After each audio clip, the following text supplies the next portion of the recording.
যদি আপনি নামাজ ঠিক মতো না পড়েন, আমার নবী কিয়ামতের মাঠে লজ্জিত হবে।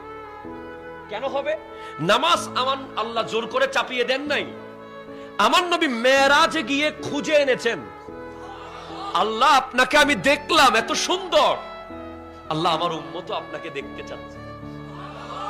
তারা দেখতে চায়, হ্যাঁ ঠিক আছে, দেখবে তো, হ্যাঁ দেখবে, যান 50 ওয়াক্ত নামাজ নিয়ে যান, তারা সিজদায় গেলে আমি আল্লাহকে দেখবে। কিন্তু পথে পথে কমাইতে কমাইতে উম্মত পারবে না, তাই 5 ওয়াক্তে আসছে। চাকরি কমে গেছে, বেতন কমে নাই, পড়বেন 5, পাবেন কত? আরো জোরে, একে কত? 10, একে 10, 5 ওয়াক্ত পড়বেন, 50 ওয়াক্তে সওয়াব পেয়ে যাবেন।